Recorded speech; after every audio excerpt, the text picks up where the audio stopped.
आस्था हर धर्म में, आस्था हर कर्म में, आस्था हर घर में, आस्था हर दर में, आस्था हर राह में, आस्था हर चाह में, आस्था हर भाव में, आस्था सद्भाव में।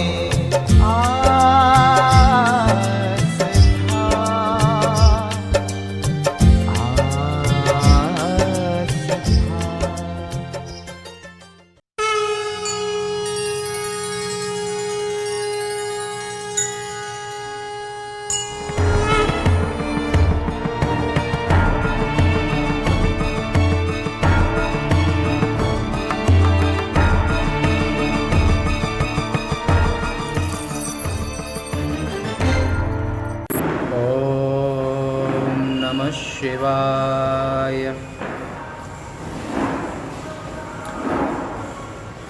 नृत्तावसाने नटराज राजो ननादढक्कां नवपञ्चवारम् उद्धर्तु कामान् सनकादिसिद्धान् एतद्विमर्शे शिवसूत्रजालम् नारायणं नमस्कृत्य नरो चैव नरोत्तमं देवीं सरस्वतीं व्यासं ततो जयमुदीरयेत्।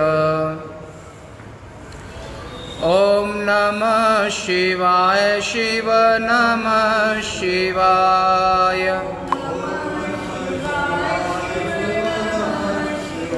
हर हर शंभो नमः शिवाय। भव भयहारी नमः शिवाय। सब सुखकारी नमः शिवाय। बोलो श्री महाकाल महाराज की। क्रमशः प्रातः काल के सत्र में 2020 के चातुर्मास के अंतर्गत प्रातः काल में 9:30 से आप शिव महापुराण का प्रसंग श्रवण करते हैं क्रमशः। सायंकाल में ब्रह्मसूत्र वेदव्यास कृत वेदव्यास प्रणीत दोनों ही हैं। वो दर्शन है, ये पुराण है। तो इसमें कल तक आपने सुना था तीसरे अध्याय में सा नारी ताड़िता भर्त्रा चंचुला स्वर्णे खला कुपिता निर्भया प्राह स्वपतिं बिंदुगंखलम। पति के द्वारा ताड़ित होने पर चंचुला को पर पुरुष के साथ रमण करते देख करके जो बिंदुग नाम जो उसका पति है, जो स्वयं भी वैश्यागामी है, तो वो बहुत क्रोधित हुआ और अपनी पत्नी चंचुला को मारा। ताड़िता मारा, मारपीट की कि तू कैसा काम कर रही है। चंचुला ने कहा भवान प्रतिदिनं कामं रमते वैश्या कुधी माँ विहाय स्वपत्नीं च युवतीं पति सेविनीं। आप मेरे दोष को देख रहे हो, जरा अपने गले बार में झांक के देखो। मैं युवती हूँ, सुंदर हूँ, पत्नी हूँ, युवा हूँ, इतना होने के बावजूद भी हमारा परित्याग करके और नित्य ही वैश्यागमन करते हो। रूपवत्या युवत्याश्च कामाकुलित चेतसः बिना पति विहारं स्यात् का गतिर्मे भवान वदेत। आप ही बताओ कि उस युवती की क्या स्थिति होगी कि पति पर नारी रमण करने वाला हो, वैश्यागमन करने वाला हो, और उसकी पत्नी युवा हो, रूपवती हो, और कामातुर हो, और कुलीन हो, और उसके बिना पति विहारंग, बिना पति के सहवास के उसकी क्या दशा हो सकती है, ये एक खुद भी विचार करके देखो। जो हमको अपराधी मान करके मारपीट कर रहे हो। अहं महारूपवती नव यौवन विहुवला कतं सहे काम दुखं तव संग बिना अर्थधे। एक पति के बिना पत्नी कैसे अपने यौवन को सुखी कर सकती है। सोच के देखो कि महारूपवती नव यौवन विहुवला, नव यौवन का मतलब होता है 16 वर्ष, 18 वर्ष, 20 वर्ष, और जो नव यौवन से संपन्न हो और कामातुर हो और पति उसको स्पर्श तक ना करे, पूछे तक नहीं, तो उस नव यौवना सुंदरी कुलीन नारी की पतिव्रता, उस नारी की स्थिति क्या हो सकती है। सूत जी कहते हैं इति युक्ता स तया मूर्खो मूढ़धि ब्राह्मणो धमा प्रोवाच बिंदुगः पापी स्वधर्मा विमुखा कलह खला। ऐसे उस खल बिंदुक नाम उसके पति ने ये सब सुनते हुए भी परंतु फिर भी उसको ताड़ना देता रहा।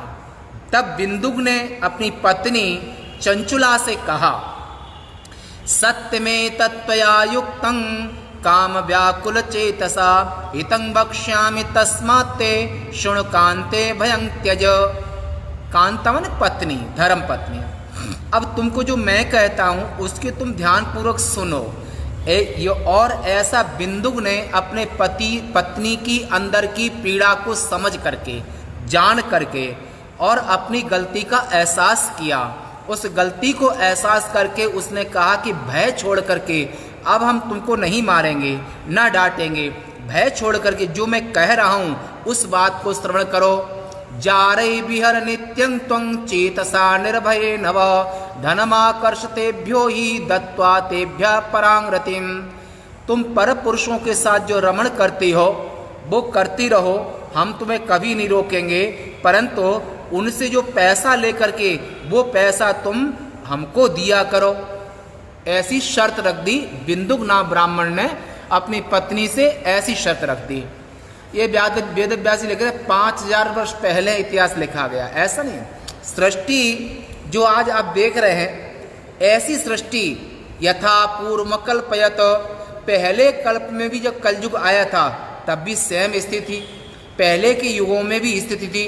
अंतःकरण जो आज आप देख रहे हैं, मानसिकता, अंतःकरण, ये अंतःकरण पहले भी ऐसे ही हुआ करते थे।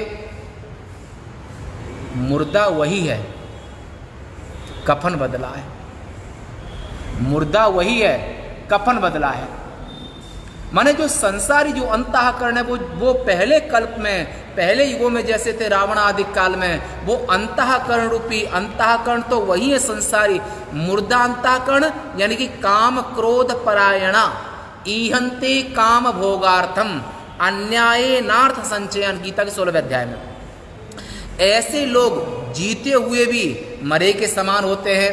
काम क्रोध परायणा ईहंते काम भोगार्थम, जिनके यहाँ पर पेट ही सब कुछ होता है। शिष्णोदर पर जमपुर त्रासन, यानी कि वैश्यागमन माने सुरा सुंदरी, इसको छोड़ करके जिनकी अंतःकरण में दूसरा कोई चिंतन नहीं है, दूसरी गति नहीं है, दूसरी सोच नहीं है, ऐसे लोग असुर कहलाते हैं। असुसु प्राणसु रमते असुरा, असु माने प्राण धातु आते, असुसु प्राणसु, प्राणों में असु माने इंद्रियाराम, अपनी इंद्रिय संतुष्टि में ही अपने जीवन का उद्देश्य समझ ले, इनको असुर कहते हैं। और आत्माराम यस्तु आत्मरतिरेव स्यात्म आत्मतृप्तस्य मानवः आत्मन्नेव च संतुष्टा तस्य कार्यं न विद्यते। वो देव पुरुष होता है, वो महान होता है जो अपनी इंद्रियों को बस में करता है, मन को बस में करता है और आत्मनिष्ठा आत्म स्थिति में होकर के समाधिस्थ होता है, ध्यान करता है, पूजन करता है। शिवोहमिति भावयत, ऐसा पुरुष देवता है। असुसु प्राणसु और इंद्रियारामो, जो इंद्रिय संतुष्टि के लिए ही पूरे जिंदगी का उद्देश्य समझ लेता है, ऐसे सब असुर हैं। आत्मा का ज्ञान तो होता ही नहीं है। असुसु प्राणसु, असुसु रमते प्राणसु, जो प्राणों में और इंद्रियों को प्राण भी कहा है। और 10 इंद्रियों का जो स्वामी है वो मन है, और मन के बिना कोई इंद्रिय काम कर नहीं सकती है। ऐसे कहा कि जारे बिहर, जार पुरुषों के साथ में खूब विहार करो, हम नहीं रोकेंगे, पर उनसे पैसा लिया करो और पैसा हमको दिया करो। क्यों? क्योंकि हम तुम्हारे पति हैं। ये बिंदुक ने ये शर्त अपनी पत्नी से लगा दी। और तद्धनं देहि सर्वं में वैश्या संसक्त चेतसः महत स्वार्थं भवेन्नूनं तवापि च ममापि च। इस प्रकार से बिंदु ने कहा, इससे तुम्हारी इच्छा भी पूर्ति होगी और हमारा काम भी वैश्यागमन। क्यों? जब वैश्यागमन करता ही हम जाते वहाँ पर कोठे पर जाता ही है तो बिना पैसे के वो आने ही नहीं देगी, हमको पैसा चाहिए, तो तुमको छूट देते हैं, इसलिए तुम्हारा भी काम बनेगा हमारा भी काम बनेगा। ऐसा कह करके सूत जी आगे कहते हैं, इति भर्तृवचः श्रुत्वा चंचुला तद बधूश्चसा तथेति भर्तृवचनं प्रतिजग्राह हृष्टधे। चंचला खुश हो गई, प्रसन्न हो गई कि पतिदेव ने हमारी बात मान ली। चंचला खुश होकर के और उसने वहाँ पर भर्तृवचनं प्रतिजग्राह हृष्टधि माने बुद्धि, हृष्ट माने युवा। चंचुला की बुद्धि जो मारपीट दोष में कमजोर, वो पुष्ट हो गई, वो भी खुश हो गई। इस तरह से जब ये अथ विप्रा सुकुमतिर बिंदुगो वृषलीपति, वृषली माने वैश्या, वृषलीपति कालेन निधनं प्राप्तो जगाम नरकं खलः। ऐसे अपनी पत्नी से पाप कराया, खुद पाप किया, जिंदगी भर पाप करता रहा और इस पापों के परिणाम से और मृत्यु अटल सत्य है। जीवन का एक सीमित समय है, चाहे आप राष्ट्रपति हो, प्रधानमंत्री हो, कोई भी हो गए, समय आने पर कालो दुर्तिक्रमः, काल किसी को नहीं छोड़ता है। समय आने पर जब काल आया तो काल ने इसका गला पकड़ लिया, किसका? बिंदुक का गला पकड़ करके, और वहाँ पर उसकी मृत्यु हो गई। और मृत्यु होने के बाद में पाप, जिंदगी भर पाप के लोग कहते हैं कि हमारा यहाँ मृत्यु हो जाए, यहाँ मृत्यु हो जाए, यहाँ मृत्यु हो जाए, गंगा में नर्क। पर विशेष बात ये होती है, कर्मों का जो फल है, तो जिंदगी भर जो कर्म किए हैं और वहाँ पर जिंदगी भर कर्म करने के परिणाम से ही अगली योनि मिलने वाली है। इसलिए न तेषु रमते बुधा, इसलिए बुद्धिमान व्यक्ति इंद्रियाराम नहीं होते हैं, बुद्धिमान व्यक्ति आत्माराम होते हैं। विवेकी आर्य पुरुष माने भारतीय आर्यावर्त में रहने वाला पुरुष, ये आर्य होता है। और आर्य पुरुष दो, उनके यहाँ पर पहचान भी होती है। तो आर्य पुरुष जो होते हैं उनके यहाँ पर जनेऊ पहनते हैं और चोटी रखाते हैं। पर एक प्रश्न यहाँ पर होता है, आखिर जो आर्यावर्त में रहने वाले ब्राह्मण आदि हैं, ये आगे चोटी क्यों रखाते हैं, आखिर जनेऊ क्यों पहनते हैं? अन्य किसी भी कल्चर में, किसी भी संस्कृति में जनेऊ चोटी का विधान कहीं पर भी नहीं है। मनुष्य समान है।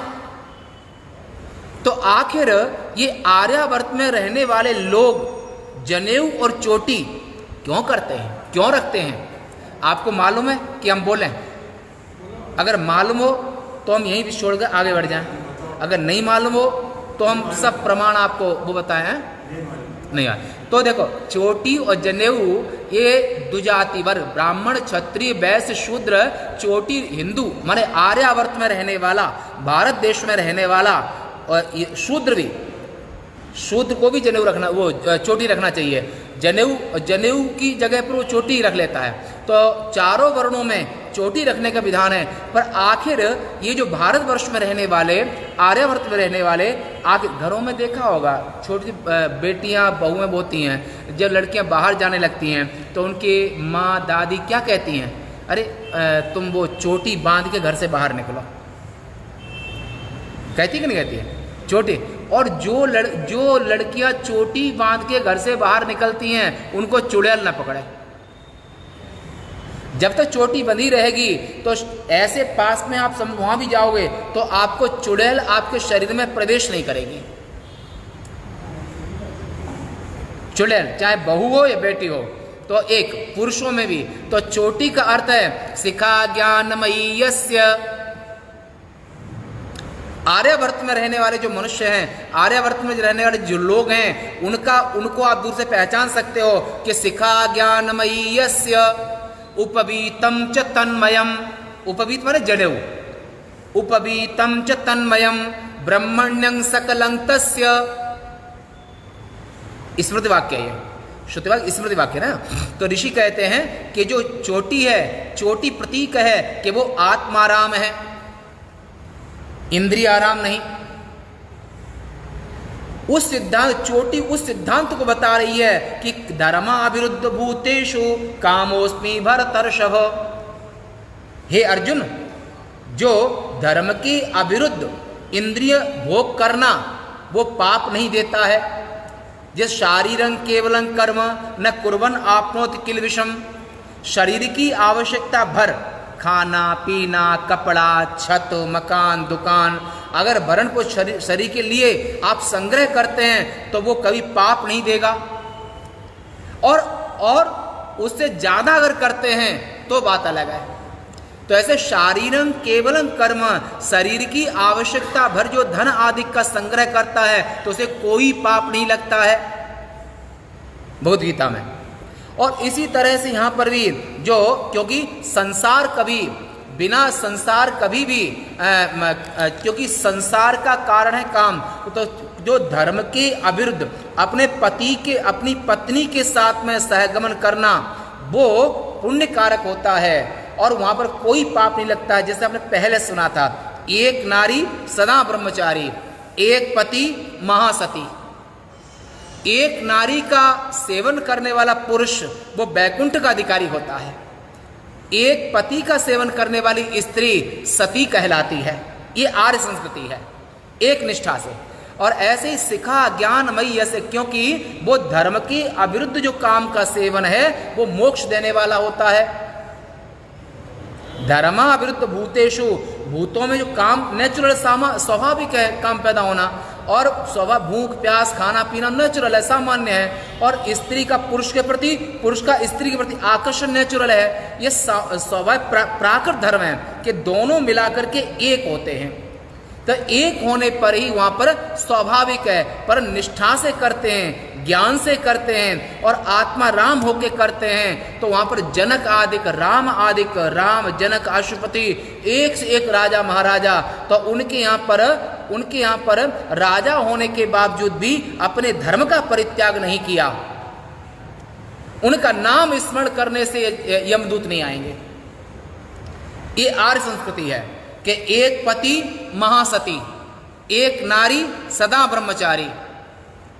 और स्मृति प्रमाण धर्मा विरुद्ध भूतेषु कामोस्मि भरतर्षभ। धर्म के अविरुद्ध आपने गृहस्थ आश्रम स्वीकार करके, और आप गृहस्थ आश्रम धर्मानुसार स्वीकार करके और पति पत्नी साथ में रहते हैं तो वहां पर कोई पाप नहीं है।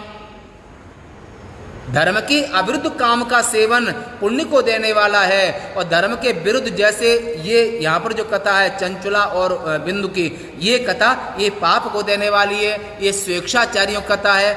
ये उस संस्कृति कथा है जिस संविधान में उस देश का पतन तो होता ही है जिस संविधान में ये कानून बना दिया जाए कि लिव इन रिलेशनशिप,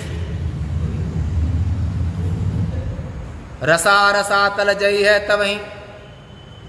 अगर आपने क्योंकि परंपरा संसार में जीने की कुछ परंपराएं बनाई हैं, उस परंपराओं को तोड़ करके आप केवल ये कानून बना देते हैं कि लिव इन, रहो, जिसके साथ अच्छा लगे उसके साथ रहो। कैसे करके? रिलेशनशिप। ना ब्राह्मण, ना कोई वेद पाठ की जरूरत है, ना मर्यादा की जरूरत है, ना उसकी जरूरत है, बस यही काम आचार है। आर्यावर्त में मर्यादित जिंदगी बताई। मर्यादित जिंदगी पुण्य को देने वाली होती है। महानता देने वाली होती है। और जब कांग्रेस का शासन आया तो कांग्रेस के शासनों ने ऐसे ऐसे कानून बनाए ताकि सनातन धर्म के सिद्धांत को समूल नाश किया जाए। और ये जो कानून ये भी जो है सनातन धर्म के सिद्धांत को नाश करने के लिए कम नहीं है, पर्याप्त है। बिना शादी विवाह किए फ्लैटों में रह रहे हैं, बच्चे पैदा भी कर रहे हैं, परंतु गृहस्थ आश्रम स्वीकार करने को तैयार नहीं है, विवाह करने को तैयार नहीं है। और विवाह के बिना तो यहाँ पर ये धर्म के विरुद्ध काम है। और गृहस्थ आश्रम का परिणय संबंध है, ये परिणय संबंध देवतुल्य होता है। ब्राह्म विवाह, आर्य विवाह, गंधर्व विवाह, ये सब विवाह कहे वो सब नरक ले जाने वाले नहीं होते हैं। और स्वेच्छाचरण जो होता है, इंद्रियाराम, स्वेच्छाचरण, ये सब के सब जीव को अधोगति में ले जाने के कारण बनते हैं। और जो आत्माराम होता है वो उसकी शिखा बताती है कि ये आत्मा आत्मनिष्ठा में रहने वाला, आत्मा की उपासना करने वाला, आत्मभाव में जीने वाला और इंद्रियों को जितना आवश्यक है उतना ही इसे काम लेते हैं। तो यहाँ पर आत्मा राम को माने आत्मनिष्ठा, माने ज्ञान की निष्ठा का प्रतीक है चोटी। माने ये आर्य धर्म का पालन करता है, चोटी रखाता है जो, यानी कि ये अमर्यादित जिंदगी नहीं जीता है, मर्यादित जिंदगी जीता है। शरीर में रहते हुए भी विनश्यस्सु अविनश्यंतम तिष्ठन्तम परमेश्वरम, विनाशी देह में रहते हुए अविनाशी भाव आत्म भाव में मैं करके रहना, ये शिखा प्रतीक है। इसलिए हिंदू लोग चोटी रखते हैं। चोटी उनकी वैदिक धर्म का प्रतीक है, चोटी उनकी ज्ञान का प्रतीक है, चोटी उनका विवेक का प्रतीक है, चोटी उनका मर्यादा का प्रतीक है। तो शिखा ज्ञानमयी यस्य उपवीतम च तन्मयम, यहाँ भी मैट प्रत्यय हुआ है। जो जनेऊ है ये भी ज्ञान का ही प्रतीक है। कैसे? 3 तागे होते हैं, 3 में 3 होते हैं और लास्ट में 33 हो जाते हैं। और यानी कि 33 करोड़ जितने भी देवी सब 33 करोड़ देवी देवताओं का विधान आता है। तो वहाँ पर सभी का जो मिलन है, सभी का जो समावेश है वो किस में होता है? जैसे नदियों का समावेश सागर में होता है, ऐसे ही सभी देवी देवता गंधर्व यक्ष इन सब का जो आधार और अधिष्ठान है वे आत्मदेव हैं, ब्रह्म सच्चिदानंद हैं। इसलिए ब्रह्मफांस, रुद्रफांस, माने सभी घूम के कहीं से भी आ जाओ और जनेऊ एक ही तागे से बनता है, ऐसे घूमता है। और ब्रह्मांड में कहीं भी घूम फिर के आ जाओ, परंतु आपको आना कहां पर है? भगवान सदा शिव से अभिन्न होकर रहना है, हृदय में आना है। हृदय आयतनम सत्य आयतनम, तो ब्रह्म सत्य स्वरूप है। तो जनेऊ बता दे, चोटी सत्य का प्रतीक है, मर्यादा का प्रतीक है, ज्ञान का प्रतीक है और स्वेच्छाचार का नहीं, उसका नहीं। चोटी भी ज्ञान का प्रतीक है। उपवीतम च तन्मयम, और जनेऊ भी माने आप लहर कहीं भी कैसे भी घुमावदार, वो 3 लहरें वो होती ना 3, और उसमें और गृहस्थ जो है 2 जनेऊ पहनता है। शादी नहीं होती तो 1 पहनता है, एक पत्नी का पहनता है, एक अपना पहनता है। पर उन सब जनेऊ बता क्या रहा है? तो जनेऊ बता रहा है उपवीतम च तन्मयम, जनेऊ तुम्हारा कि सर्वम अप्येति, संपूर्ण नदियों का जो लय होता है सागर में होता है। ऐसे ही कितनी भी देव योनि, राक्षस योनि, यक्ष योनि, मनुष्य योनि, जितने भी संसार में प्राणी हैं, उन सभी प्राणियों का जो आधार और अधिष्ठान है, उसका आधार अधिष्ठान कौन है? वो ब्रह्म सच्चिदानंद है, सत्य है, जिसको आप गांठ कहते हो, ब्रह्म गांठ कहते हो। उपवीतम च तन्मयम, ये दोनों ही ज्ञान के प्रतीक हैं। इसलिए आर्यावर्त में चोटी रखता है, और चोटी ब्राह्मण, क्षत्रिय, वैश्य, शूद्र सबको रखनी चाहिए। और दूसरा प्रत्यक्ष ये लाभ होता है, जो लड़कियां चोटी बांध करके घर से बाहर निकलती हैं, बहुएं लड़कियां, खुले बाल नहीं, चोटी बांध करके, और घरों में बड़ी बूढ़ी जो माताएं दादियां जो होती हैं वो कहती हैं कि जब घर से बाहर निकलो तो मर्यादित होकर निकलो। एक दूसरा, चोटी बांध करके निकलो। वर्तमान की संस्कृति कहती है वो सब आप जानते ही क्या कहती है, हमें बोलने की जरूरत ही नहीं है। तो ये भारतीय दर्शन है। तो जब तक लड़की या बहू चोटी बांधे रहेगी, तो अगर चुड़ैल ऐसे निकल जाएगी घूम वो रहे, परंतु उसके शरीर के अंदर नहीं जा सकती है। ये जो है स्मृति प्रमाण है। इसमें तो वहाँ पर आश्वलायन ग्रह सूत्र है, वो ही पढ़ने लायक है, वो तुम सुने ही कभी नहीं होंगे। आपस्तंभ का है, आश्वलायन का है कि गृहस्थ में कैसे रहना चाहिए, क्या क्या है ना। तो ऐसे यहाँ पर जो ये मर्यादित जिंदगी जीते हैं, ये भगवान शिव के कृपा पात्र हैं। तो यहाँ पर ये बिंदु नाम का जो ब्राह्मण है, इसने संपूर्ण मर्यादाओं को ताक पर रख दिया और स्वेच्छाचरण किया, और मर करके ये जाकर के नरक में, माने भुक्त्वा नरक दुखानि बहु अहाने समूढ़धे विंधे अवध पिशाचो ही गिरौ पापी भयंकरः।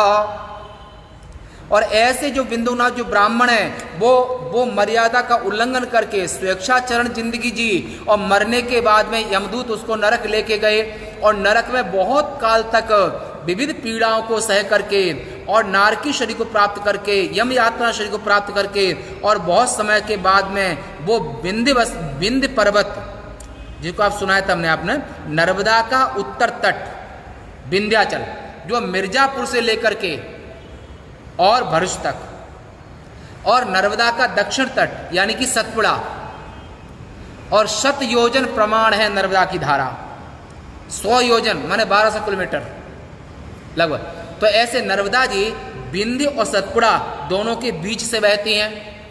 तो विंध्य पर्वत में जाकर के वो ब्रह्म राक्षस बन गया, भयंकर प्रेत बन गया। मृते भर्तरि तस्मिन् वै दुराचारेत बिंदुगे उवास स्वगृहे पुत्रिश चिरकालं विमूढ़धे। पति के मर जाने के बाद में जो चंचुला है, वो अपने पुत्रों के और बहुओं के साथ में काफी काल तक रही। उसके बाद में एवं विहरती जा रही सा नारी चंचुला वया आसीत कामरता प्रीता किंचित उत्क्रांत यौवना। और ऐसे वो काम का जार पुरुषों के साथ में काम का सेवन करते करते और रहते रहते उसका बुढ़ापा आ गया, और बुढ़ापा आने पर जितने भी जार पुरुष थे उन सब ने उसको छोड़ दिया। एकदा दैव योगेन संप्राप्ते पुण्य पर्वणि सा नारी बंधुवी सार्धं गोकर्ण क्षेत्र मायऊ। गोकर्ण क्षेत्र कहाँ पर है? दक्षिण भारत, यानी कि कौन सी नदी है वो? तुंगभद्रा, जहाँ आत्मदेव रहा करते थे, हैं? तो वहाँ पर गोकर्ण क्षेत्र में, वहाँ पर वो देवयोग से उधर ही गाँव होगा। तो घूमती घूमती गोकर्ण नाम का जो महातीर्थ है उस तीर्थ में चली गई। उसके जार पुरुषों ने छोड़ दिया, बच्चों ने छोड़ दिया, बहुओं ने छोड़ दिया, परिवार वालों ने निंदित समझ करके उपेक्षा कर दी। अब कहाँ जाए? कोई अच्छी आँख से, अच्छी नज़र से उसको देखने को तैयार नहीं। उसके दिल में बहुत पीड़ा हुई, बहुत पश्चाताप हुआ। उस पश्चाताप करती करती वो जाकर के गोकर्ण तीर्थ में जाकर के रहने लगी, वहाँ चली गई। प्रसंगा सा तदा गत्वा कस्मिन् तीर्थ पाथ से सस्नौ सामान्यतो यत्र तत्र बभ्राम बन्धवे देवालयेत कस्मिंश्चित् दैव यज्ञ मुखता शुभां शुश्राव सत्कथां शंभो पुण्यां पौराणिकीं च। कल आपने सुना था कि जब अच्छे यौवन, धन और पद होता है तो संसार का हर व्यक्ति तुमसे संबंध जोड़ना चाहता है, और जब अपदस्थ हो जाते हो, पैसा चला जाता है, सब कुछ, और विग्रह बंधुवी सह अर्थनाशो महाव्याधि, देह में रोग, अर्थ का नाश, यौवन का जाना, ये सब जब होता है तब ये जब संसार त्यागने लगे तो समझ लो मद अनुग्रह लक्षणम। विष्णु पुराण में भगवान विष्णु कहते हैं कि जब तो वो अर्थनाशो महाव्याधि मद अनुग्रह लक्षणम और विग्रह बंधुवी सह, भाई बंधुओं से उपेक्षित, पैसे का नष्ट हो जाना, रोग का आ जाना और सब तरह के दुखों से घेर लेना, ये हमारी कृपा का लक्षण है। भगवान शिव की इस पर कृपा हो गई और उसके पाप करते करते यौवन गुजर गया, और यौवन जाने के बाद में जार पुरुषों ने सब छोड़ दिया, सभी ने, परिवार वालों ने सब ने छोड़ दिया। अब बिचारी अकेली, बुढ़ापे से ग्रसित, रोग से आक्रांत, अब चंचुला जाए तो जाए कहाँ। तब एक ही दरवाजा दिखाई देता है, जब कोई सहारा संसार में नहीं होता है, संत, भगवान, मंदिर, धर्म का स्थान, ये दिखाई देता है। तो इसने गोकर्ण तीर्थ में जाकर के और अपने शेष जीवन को रहने का निश्चय किया। वहाँ भगवान शिव का मंदिर था और वहाँ पर एक कथा होती थी और उस कथा को नित्य ही सुनती थी। कथा समाप्तौ सा नारी निर्गतेषु जनेषु च भीता रहस्य तं प्राह शैवं संवाचकं द्विजम्। जो उनसे एकांत मिलकर के चंचुला ने अपनी पीड़ा सुनाई कि हमने जिंदगी में पुण्य को छोड़ करके, शुभ कर्म को छोड़ करके और सब कुछ किया है। अच्छे कर्म को छोड़ करके जिंदगी में और जितने पाप हो सकते हैं हमने कोई कमी नहीं रखी है। और वो रुदन करने लगी, आंसू बहाने लगी, उनके चरणों में गिर गई, शिव भक्त के चरणों में गिर गई। चंचुला ने कहा, ब्रह्मस्त्वं शृणु सदवृत्तम अजानन्त्या स्वधर्मकम श्रुत्वा मामुद्धर स्वामिन् कृपां कृत्वा तुलामपि। हे शिवभक्त, आप तो शिव पुराण की कथा करते थे, अब हमने ऐसे ऐसे पाप किए हैं जिनको कहने में भी शर्म आती है, कह भी नहीं सकते हैं। हमने संसार का सब पाप किया है और अब अंदर में बहुत पश्चाताप है और हम किस नरक में जाएंगे और शरीर छूटने कहाँ जाएंगे, और इससे हमारे मन में बड़ी पीड़ा हो रही है। चरितं शूलवणं पापं मया मूढ़धियां प्रभो नीतं कौशल्यता सर्वं यौवनं मदनांधत। और ऐसे जो वहाँ पर जो चरित्रहीन नारियां होती हैं वो नरक में ले जा करके और लोहे का पिंड गर्म करके उनके यहाँ पर योनि में डालते हैं यमलोक, और ऐसे ही पुरुषों को दंड देते हैं। वहाँ पर पुरुष भी जो व्यभिचारी होते हैं उनकी लोहे की तपती स्त्री होती है और उस स्त्री को आलिंगन करने को कहते हैं, जो पर स्त्री गमन करने वाले हैं। और ऐसे दोनों को यमदूत दंड देते हैं, परंतु वहाँ पर उनका देह छूटता नहीं है और बराबर उस पीड़ा को सहते हैं। तो ऐसे याद करें। और इसका जो चरित्र सुनाता शिव पुराण में, जो व्यभिचारी होता है, व्यभिचारिणी होती है, तो उनकी गति क्या होती है, तो शूलबड़म माने लोहे का जो मूसल है, तो इसे याद करके अंदर में कंपन, जाता महाभया साहम स कंपात वियोगिनाम। अब जब इस जो पाप हमने किया है, इस पाप के परिणाम को देख करके हमारा दिल कांप रहा है। दिक मांग मूढ़ दियंग पापम काम मोहित चेतसम निंद्यांग दुर्विषयासक्तम विमुखी स्वधर्मतः यद अल्प सुखस्यार्थे स्वकार्यस्य विनाशिनम महापापं कृतं घोरम अजानन्त्याति कष्टदम। इसलिए बच्चों को भी कथा सुनानी चाहिए। बुढ़ापे में कथा सुनोगे जब कोई काम करने का नहीं, और नई पीढ़ी कथा सुनेगी तो उनको याद रहेगा हमें किस कर्म का कौन सा परिणाम मिलता है। अगर आप व्यभिचारी पुरुष होगा तो उसे कौन सा दंड मिलेगा, और व्यभिचारिणी स्त्री होगी तो उसे कौन सा दंड मिलेगा। झूठ बोलने क्या है, और जो झूठी गवाही देते हैं उनको अगले जन्म में हिजड़ा बना दिया जाता है, नपुंसक। जो झूठी गवाही कोर्ट में देते हैं, जो वकील लोग दिलाते हैं झूठी गवाही, और उनको पैसा दे करके जज के सामने अगर कि झूठी गवाही दी है तो उस पाप का परिणाम है कि अगले जन्मों में ना आप स्त्री होंगे ना पुरुष होंगे, नपुंसक योनि में आना पड़ेगा। ऐसे हर कर्म का एक दंड है, तो ऐसे यहाँ भी दंड है। तो ऐसे दंड को याद करके वो अंदर भयभीत है। निंद्यांग दुर्विषयासक्तम, और हम कैसे, हमें ज्ञान न होने के कारण हमने किन विषयों को कौन सा पाप कर डाला, वो अत्यंत यास्याम दुर्गतिं कांकांग घोरांहा कष्टदायिनीम को ज्ञो यासते मांग तत्र कुमार्ग रतमानसम।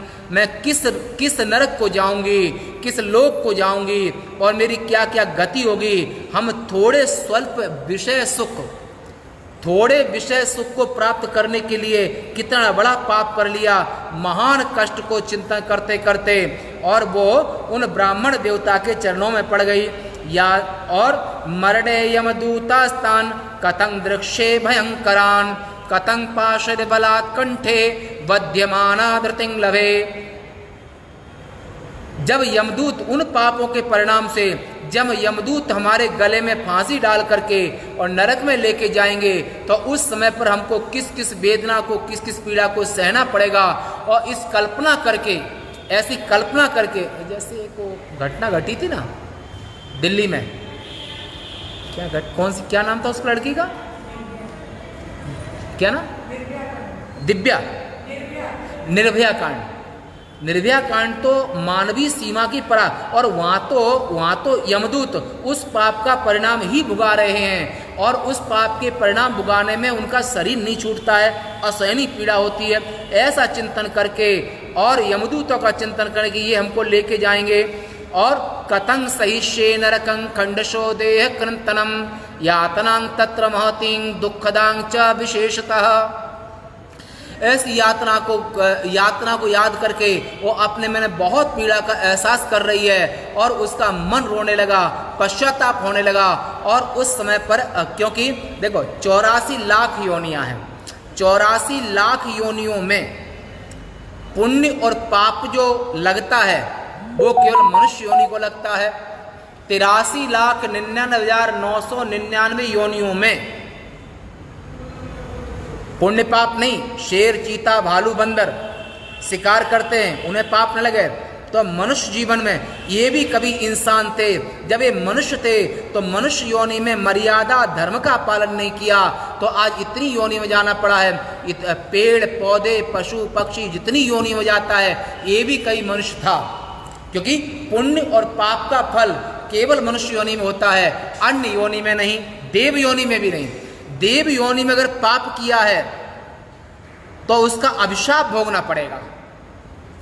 जैसे मकरी गयो चरण अकुलाई, हनुमान जी महाराज जब नहाने गए तो मकरी ने चरण पकड़ लिया, पहले अप्सरा रही पर शाप के कारण मगरी बन गई। राक्षस भयउ रहा मुनि ज्ञानी, ऋषि अगस्त की शाप भवानी। शाप के कारण अमुक योनि मिली, अमुक योनि मिली। गंगा को भी यहाँ पर शांतनु से पानी ग्रहण करना पड़ा, वो भी एक शाप था। भीष्म के पिता भी शापित थे, देवराज इंद्र के मित्र थे, परंतु उनको भी शाप लगा, केवल देखने का शाप लगा। उनने गंगा को एकटक नजर से देखा। ब्रह्मलोक से ब्रह्मा जी अपने पुत्री के साथ आए हुए थे, बोले तुम, उसका पल्लू उड़ गया था तो नजर दृष्टि दोष, दृष्टि दोष। तो गंगा को और शांतनु जो पहले देवता थे उन दोनों को शाप दे दिया कि तुम्हारी दृष्टि तुम्हारी मनुष्यों के समान है, अतः तुम जाके मनुष्य लोक में चले जाओ। तो देव कोटि में अभिशाप मिल सकता है कि बस देवराज 100 अश्वमेध यज्ञ करके अगले इंद्र नहीं बन सकते हैं। अगले इंद्र बनने के लिए उन्हें यहाँ पर पुनः राजा बनना पड़ेगा। तो और जो पुण्य पाप लगता है वो ओनली मनुष्य योनि में, मात्र मनुष्य योनि में। और मनुष्य योनि के जो पुण्य पाप होते हैं वो विभिन्न योनियों में कीड़े मकोड़े मक्खी मच्छर छिपकली और ये जो क्या बोलते हैं वायरस कीटाणु और समुद्र में रहने वाले, जल में, थल में, नभ में उड़ने वाले, ये सभी जीव हैं, ये भी कई मनुष्य थे। तो मनुष्य योनि में जो पाप पुण्य लगा है उसका फल ही वो स्वर्ग और त्रिग आदि योनियों में भोगना पड़ता है। और अन्य 83,99,999 योनियों में न पुण्य न पाप, केवल प्रायश्चित करते हैं। यमलार्जुन जो नंद बाबा के घर में, वो कुबेर के पुत्र हैं। नारद जी के शाप से वो पेड़ योनि में चले गए, तब उन्हें अनुनय विनय किया, तब वहाँ पर जो कुबेर के पुत्र थे उसमें चले गए, अनुनय विनय किया। तो उस समय पर उन्होंने कृष्ण के द्वापुर के अंत में कृष्ण के स्पर्श से उनका पाप धुला। अघासुर अजगर बन के आया था, वो भी गंधर्व था, परंतु अष्टावक्र के शाप से अजगर की योनि में जाना पड़ा। तो देव योनि में, गंधर्व योनि में, दिव्य योनि में अगला पुण्य तो नहीं पर पाप करोगे तो दंड अवश्य मिलेगा। देव योनि से गिरा दिए जाओगे। पर मनुष्य योनि में, सभी योनि, जो मनुष्य योनि में पुण्य और पाप केवल मनुष्य योनि में होता है, अन्य योनि में नहीं। और ये कैसा होता है? गरुड़ पुराण में जब कोई मर जाता है, गरुड़ पुराण करता है, गरुड़ पुराण 18,000 श्लोक इसमें है। तो गरुड़ पुराण में सुनाया आपने, ना भुक्तं क्षीयते कर्म कल्पकोशतैरपि अवश्य में भोक्तव्यं कृतं कर्म शुभाशुभम्। मनुष्य योनि में जो पुण्य पाप किए हैं, वो पुण्य पाप बिना भोगे किसी भी कर्म का नाश नहीं होता है, पुण्य हो या पाप हो, पर नाश होता है। कैसे होता है? ब्रह्मनिष्ठा से, निष्काम सेवा से। ब्रह्मनिष्ठ संतों की, महात्माओं की, ब्रह्मनिष्ठ संतों की जो निष्काम सेवा होती है, उससे पापों का नाश होता है। माता पिता की निष्काम सेवा से पापों का नाश होता है, और देवताओं की निष्काम कामना, निष्काम भाव से तो पापों का नाश भी होता है। तो ऐसे कर्म के विधान के हिसाब से वो वहाँ पर जो देव और कोई भी हो गए, पर पुण्य और पाप केवल मनुष्य योनि में होता है। इस तरह से चिंतन करते करते, और वहाँ पर रात्रौ कथं लभिष्ये हम निद्रांग दुख परिप्लुता, उनसे शिव भक्त से कहा कि मैं रात्रि नींद नहीं आती है, पश्चाताप हो रहा है, अब मैं क्या करूँ, मेरे लिए कोई उपाय बताओ। हा हतास्मि च दग्धास्मि विदीर्ण हृदयास्मि च सर्वथा अहम विनष्टास्मि पापिनी सर्वथाप्यहम। मैं हर तरह से पापिनी हूँ। हमने अपनी जिंदगी में पाप ही पाप किए हैं, उन पापों का प्रायश्चित कैसे होगा, हम वो उपाय जानना चाहते हैं। हा विदे मांग महापापे दत्वा द्वशेष मुशिंग हठात अपैते यत् स्वधर्मात् वै सर्वसौख्य करादहो शूल प्रोतस्य शैलाग्रात पततस तुंगतो दुजा यद दुखं देहिनो घोरं तस्मात् कोटि गुणं मम। हे ब्राह्मण श्रेष्ठ, कांटे से छेद करके पिरोने का, पहाड़ की ऊंची चोटी से गिरने का जो महान दुख प्राणी को होता है, उससे भी करोड़ गुना कष्ट मुझे है पश्चाताप का। अपनी पीड़ा बताई, पश्चाताप का, उससे कई गुना कष्ट ज्यादा हैं। तो ऐसा यहाँ पर तो अश्वमेध शतं कृत्वा गंगा स्नात्वा शतं समा न शुद्र जायते प्रायो मत पापस गरीयसा। अश्वमेध यज्ञ से भी मेरा पाप नष्ट नहीं होगा, अन्य पुण्यों से भी मेरा पाप नष्ट नहीं होगा। किं करोमि को गच्छामि क्वा शरणमाश्रये को वा त्रायते मांगा लोके पतंति नर कारणवे। हे गुरुदेव, हे ब्राह्मण श्रेष्ठ, अब एक उपाय बताओ, हमारे इन पापों का निदान, हमारे इन पापों कष्ट कैसे छूटेंगे, कैसे दूर होंगे, वो उपाय हमसे, इस नरकाग्नि से हम कैसे बच पाएंगे। त्वमेव मे गुरुर् ब्रह्मस्त्वं माता च माता त्वं पितासि च उद्धरोद्धर मांग दीनां त्वमेव शरणं गतम्। मैं आपकी शरणागत हूँ, आप मेरे माता हैं, पिता हैं, गुरु हैं। अब मेरा पाप कैसे धुलेंगे? आप तो ज्ञानी हैं, शास्त्र का ज्ञान है, और अब हमें वो उपाय बल जिससे मेरे पाप धुल जाएं। सूत जी कहते हैं, इत संजात निर्वेदांग पत्ताश्चरणद्वये उत्थाप्य कृपया धीमान बभाषे ब्राह्मणा सहे। तब उन ब्राह्मणों ने, ब्राह्मण के चरणों में चंचुला ने प्रणाम किया, मत्था टेका, और अंदर में बड़ा पश्चाताप है। तो कृपा निधि, हे कृपा के सागर ब्राह्मण, हमारे कल्याण का जो उपाय हो वो उपाय आपको, आप उस उपाय को हमारे लिए कहें कि इन पापों का निदान कैसे होगा। शेष वार्ता कल। आज देखो टाइम भी हो गया, तो सुंदर शिवपुराण कथा आप सुंदर आनंद से लेंगे तो एक अध्याय का लघु रोज प्रसंग चलेगा। आज ये अध्याय यहाँ पूरा होता है, कल चौथे अध्याय कथा होगी, है ना। तो एक अध्याय शांति से करेंगे, और भागने से कोई मतलब है नहीं, क्योंकि अब आत्मस्वरूप में रहना है। अब संसारी कोई कामना न तुम्हारे यहाँ पर है न हमारे यहाँ पर है। तुम्हारे यहाँ भी संसारी कोई कामना बची नहीं है, और हमारे यहाँ पर भी आज से बहुत वर्ष पहले कोई कामना संसार की हमने की नहीं है। सन्यास ले 31 वर्ष हो गए लगभग, हैं। तो हम भी नित्य निवृत्त हैं, आप भी नित्य 31 वर्ष सन्यास लिए हो गया, तब से कभी घर नहीं घूमे, एक रात भी कभी घर व्यतीत नहीं हुई, छोड़ दिया, मैंने छोड़ दिया। तो ये शरीर भी आजीवन शिवाराधना कर रहे हैं, और आप भी, आपके यहाँ पर बेटे पोते सब हैं, कोई नई पीढ़ी वाले भी हो सकते हैं, परंतु शरीरों को कौन सा भरोसा है। जवानी तो ऐसे जाती है जैसे बिजली की तड़क। नहीं तो जो बुजुर्ग बूढ़े हो चुके उनसे पूछ लो कि जवानी जाते हुए पता चली तुमको। जितने भी एज वाले बूढ़े लोग हैं उनसे पूछ के देख लो कि तुमको जवानी जाते हुए प्रतीत हुई थी क्या। जवानी जाते हुए किसी को दिखाई नहीं देती है, और आता हुआ बुढ़ापा जवानी में दिखाई दे जाता है। आता हुआ बुढ़ापा जवानी में दिखाई दे जाता है, पर जाती हुई जवानी किसी को दिखाई नहीं देती है। यही माया है। आज की सेवा यहीं तक। कल सुंदर सुंदर प्रसंग हैं, आप रोज श्रवण करेंगे और सुबह में लगभग प्रयास करेंगे 1 अध्याय रोज, है ना।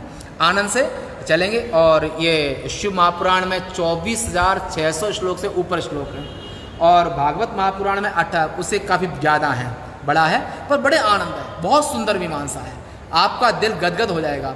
और आपके जो कि क्योंकि अंतःकरण प्रेम का उदय होगा, कारण कथा, शिवपुराण कथा सुनने से। प्रेत पीड़ा विनाशनी, और प्रेत गति में प्रेत पीड़ा, जो प्रेत के मरने के बाद प्रेत बन गए हैं, वो भी शिवपुराण कथा से। जैसे आप पहले अध्याय में सुनी, ये सुनोगे, ब्रह्मराक्षस होने के बावजूद भी उनकी सदगति। ऐसे सुंदर से कथा को सुनेंगे। आज यहीं तक। ओम।